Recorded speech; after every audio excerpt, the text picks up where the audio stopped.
আসসালামু আলাইকুম। আজকে অনেক সুন্দর একটা জামার গলার ডিজাইন আপনাদের সাথে শেয়ার করব। তার আগে মাপটা দেখে নেই। তো এখানে আমি নিয়েছি 6 ইঞ্চি 7 ইঞ্চি শোল্ডার এবং গলাটা নিচ্ছি আমি 3 ইঞ্চি এবং বগলের মাপটা হবে 7 ইঞ্চি।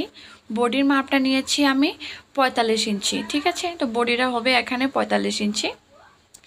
তো এটা একটু মোটা মানুষের জন্য, সেজন্য এখানে গলার মাপটা 3 ইঞ্চি নিচ্ছি। আমরা জানি যে বডি অনুযায়ী আমাদের গলার মাপটা নিতে হয়। তো এখানে 3 ইঞ্চি হবে গলার চওড়াটা এবং 6 ইঞ্চি নিচ্ছি আমি গলার লম্বাটা।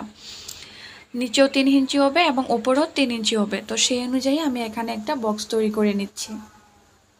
তো আজকের গলার ডিজাইনটা খুবই সুন্দর এবং খুবই সহজ। আপনারা যারা সেলাই কাজে নতুন তারা অবশ্যই একবার দেখলে খুব সহজেই এই ডিজাইনটা করতে পারবেন আশা করি। তো আমি এখানে জামার মধ্যে ডিজাইনটা করব না, জাস্ট বক্সটা কীরকম হবে সেটা আপনাদেরকে দেখিয়ে দিলাম। এবং ডিজাইনটা তৈরি করার জন্য আমি এখানে বকলম পেপার নিয়ে নিয়েছি। আপনারা চাইলে এখানে পেস্টিং পেপারও ইউজ করতে পারেন। এবং আমি কামিজের এই জায়গাতে টিকমার্ক দিয়ে দিয়েছি, যে জায়গাতে 3 ইঞ্চি পরিমাণ গলার জন্য কেটে নেওয়া হবে। তো এখানে আমি বকলমটাকে 2 পাশ দিয়ে দিয়েছি এবং ঠিক যেভাবে আমি কামিজের ওপর এটাকে দাগ দিয়েছি ঠিক ওই রকমভাবে 3 ইঞ্চি বাই 6 ইঞ্চি করে আমি এখানে একটি বক্স তৈরি করব।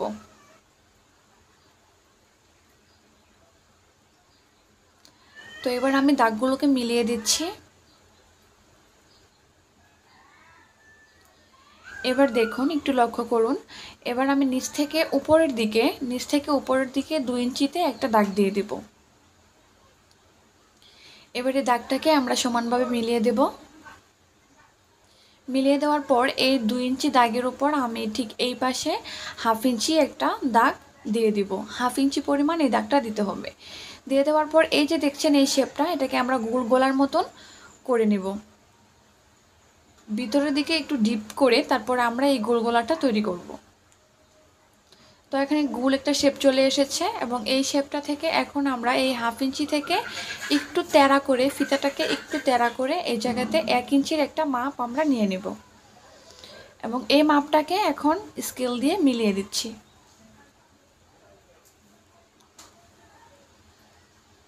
তো দেখুন, এই যে এখানে একটা কোণার মতন রাউন্ড হয়েছে, ঠিক এটাকে আমরা আলতোভাবে একটু অ্যাঙ্গেল করে একটু তুলে দিয়ে আমরা এখানে একটা শেপ তৈরি করে নেব। তো দেখুন, গলার শেপটা কিন্তু একবারে চলে এসেছে। এবার বকলম কাটিং করার জন্য এখানে আমরা 1 ইঞ্চি করে বাড়িয়ে দাগ দিয়ে দিব। বকলম কাটিং করার জন্য বা পেস্টিং কাটিং করার জন্য আপনাদের 1 ইঞ্চির চাইতে বেশি নিতে হবে না। 1 ইঞ্চির চাইতে বেশি নেবেন না, 1 ইঞ্চি পরিমাণ নিলেই যথেষ্ট। তো এই দাগগুলোকে আমি এখন মিলিয়ে দেব।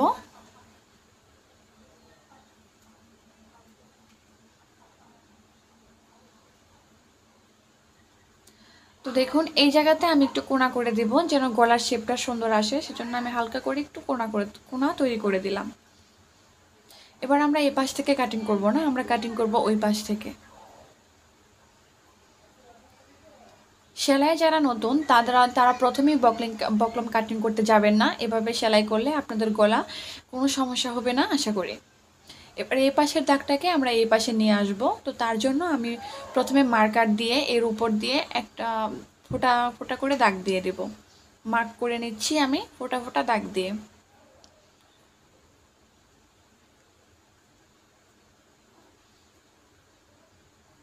তো দেখুন, মার্কটা আমি করে নিয়েছি। এবার দেখুন, এই পাশের ছাপটা কিন্তু এই পাশে চলে এসেছে। পেস্টিংয়ের ক্ষেত্রেও কিন্তু তাই হবে। পেস্টিংয়ের ক্ষেত্রে একবার দাগ দিলেই সে দাগটা চলে আসবে। যেহেতুটা বকলম সেহেতু একটু হালকা হালকা বোঝা যাচ্ছে। তো তার জন্য আমি এখানে 1/2 ইঞ্চিতে একটা মার্ক করে নিচ্ছি যেন আমার কোণাতে কোনো বোল না হয় বা কোনো আঁকা বাঁকা শেপ না আসে। এবার আমি সে দাগের উপর করে এটাকে দাগ বসিয়ে দিচ্ছি। এবার দেখুন, এই দাগটা কিন্তু আমাদের সামনের সাইডে চলে এসেছে। এবার এই সামনের সাইডে আমি এই দাগটাকেই এঁকে দিচ্ছি বা ড্রয়িং করে দিচ্ছি। সম্পূর্ণ গলার ড্রয়িংটা কিন্তু তৈরি হয়ে গেছে। এবার দেখুন, এই ছাট কাপড়টা নিয়ে নিয়েছি, এর উপর আমি সেলাই করে এই পেপারটাকে বসিয়ে দেব। তো আমরা চলে এসেছি সেলাইয়ে। তো সেলাই চলে আসার পর আমি এখানে বাস দিয়ে এর মধ্যে টিকমার্ক দিয়ে দিচ্ছি। আর এটাকে আমি উল্টে নিলাম। এর মাঝখানে যে সেলাইটা আছে এটাই মধ্য, তো তার মধ্যেই আমি এটাকে মাঝ বরাবর সেলাই বসিয়ে দিব।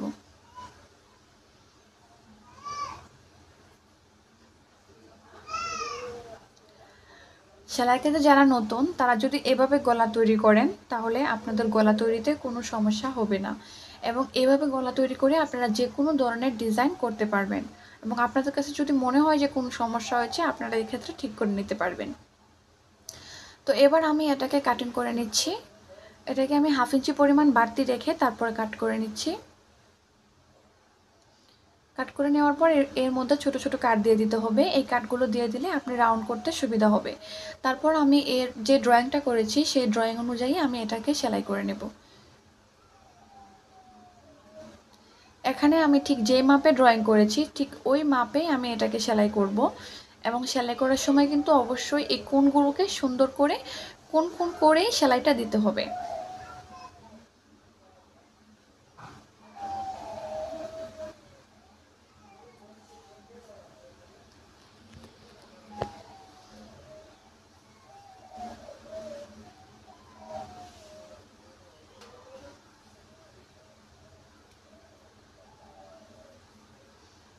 তো এই তো সেলাই করে নিয়েছি। এবার আমি বকলমের সাইড থেকে যে কাপড়গুলো কাট করে দিয়েছি সেটাকে আমি সেলাই করে নেব। এটা কাট করে নিলে আপনার রাউন্ডে কোনো সমস্যা হবে না বা বল্টে যাবে না, খুব সহজেই আপনি যে কোনো ডিজাইনের উপর এভাবে সেলাই বসিয়ে নিতে পারবেন। সেজন্য এই ছোটো ছোটো কাটগুলো অবশ্যই দিয়ে দিবেন।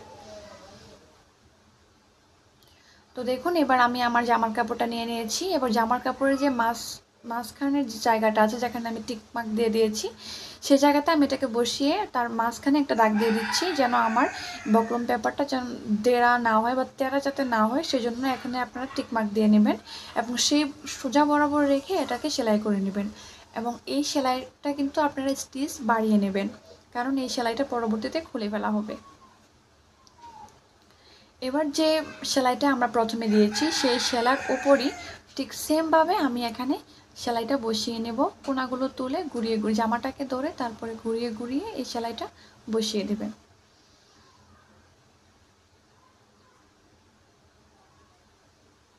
তো দেখুন এখানে কিন্তু আমি কোনাগুলো তুলে দিচ্ছি এবং খুব হালকাভাবে জামাটাকে ঘুরিয়ে ঘুরিয়ে তারপর এই সেলাইটা বসিয়ে দেবেন।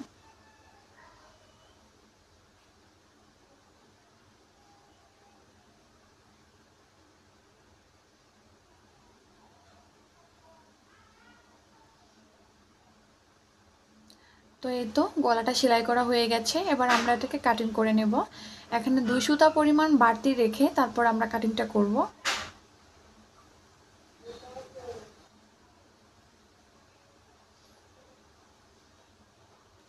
তো প্রথমেই ভিতরে কোনাটা কাটিং করতে যাবেন না, প্রথমে যে গোল রাউন্ডটা আছে সেটাকে কাটিং করে নেব।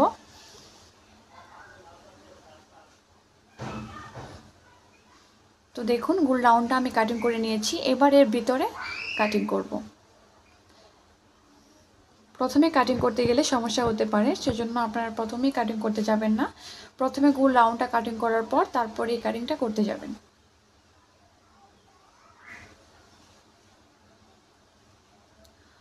তো গলাটা আমি কাটিং করে ফেলেছি। এবার এর মধ্যে কিন্তু ছোট ছোট কাট দিতে হবে, এবং এই ছোট ছোট কাটগুলো কিন্তু প্রত্যেক 1 ইঞ্চিতে কাট দিতে হবে, ঠিক আছে? এবং এই কাটগুলো কিন্তু প্রত্যেক কোণার মধ্যেও দিতে হবে, এবং এই কাটগুলো যদি আপনারা না দেন তাহলে কিন্তু এই কোণাগুলো আপনারা বের করতে পারবেন না। তাহলে অবশ্যই এই কাটগুলো খুব সাবধানতার সাথে দিবেন, এবং এই কাটগুলো দেওয়ার সময় যেন শিলার উপরে যেন না পড়ে সেদিকে অবশ্যই লক্ষ্য রাখবেন। এবং এই যে সেলাইটা দিয়েছি সেই সেলাইটা আমরা এখন খুলে নিচ্ছি। খুলে নেওয়ার পর এবার আমরা এটাকে উল্টে নেব। তো দেখুন আমি এটাকে উল্টে নিয়েছি কিন্তু কোণাগুলো কিন্তু উঠেনি, তো সেজন্য আমি এখানে সিজারের যে মাথাটা আছে সেই মাথাটা দিয়ে হালকাভাবে এটাকে প্রেস করে এই কোণাগুলোকে তুলে নেব। আপনারা যদি সিজার দিয়ে তুলতে না পারেন তাহলে ড্রাইভার কিংবা কোণা জাতীয় কোনো কিছু দিয়ে তারপর তুলবেন, কারণ অনেক সময় সিজার দিয়ে অনেকে তুলতে নাও পারেন। তো এখানে আমি একটা ফিতা তৈরি করে নিয়েছি। এই ফিতার সেলাইটা কিন্তু উপরের দিকে দেখা যাবে না। তো এই ফিতাটা কিভাবে তৈরি করতে হয়, চিকন ফিতার ডরি কিভাবে তৈরি করতে হয় তার একটা ভিডিও আমার চ্যানেলে দেওয়া আছে, আপনারা চাইলে ওইখান থেকে দেখে নিতে পারেন যে কিভাবে এই ফিতাটা তৈরি করতে হয়। তো এই ফিতাটা আমি মাঝখানে লাগাবো, সেজন্য উপরে চাপ সেলাই দেওয়ার সময় আমি এই ফিতাটা লাগিয়ে নেব। তার জন্য উপরে চাপ সেলাইটা প্রথমে আমরা বসিয়ে দিচ্ছি। এবার এই যে দেখুন চাপ সেলাইটা দেওয়ার সময় আমরা কিন্তু কোণাতে চলে এসেছি এবং এই কর্নের মাঝখানে এই লাল ফিতাটাকে আমরা ভিতরের দিকে ঢুকিয়ে দিচ্ছি। ভিতরের দিকে ঢুকিয়ে ঠিক যতটুকু পরিমাণে বাইরে রাখার দরকার ততটুকু পরিমাণে বাইরে রেখে এটার উপর চাপ সেলাইটা বসিয়ে দেব।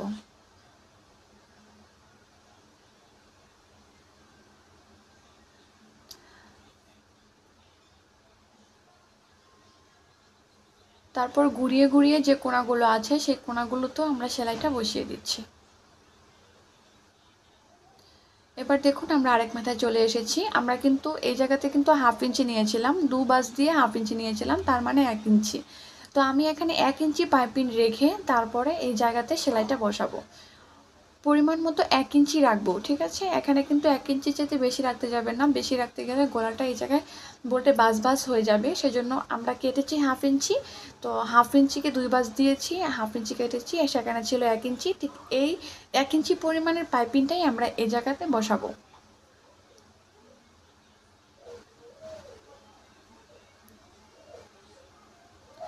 এবার দেখুন ভিতরকার কাজটা কিন্তু হয়ে গেছে। এবার আমরা সাইড থেকে সেলাইটা বসিয়ে দেব।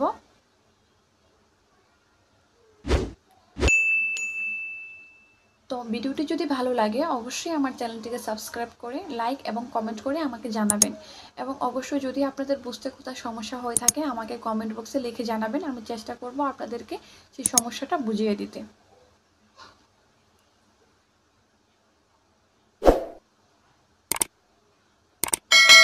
তো এই তো দেখুন পুরো গলাটা কমপ্লিট হয়ে গেছে। আশা করি ভিডিওটি আপনাদের খুব ভালো লাগবে এবং এই গলার ডিজাইনটাও আপনাদের কাছে খুব ভালো লাগবে। এতক্ষণ ধরে ভিডিওটি দেখার জন্য ধন্যবাদ।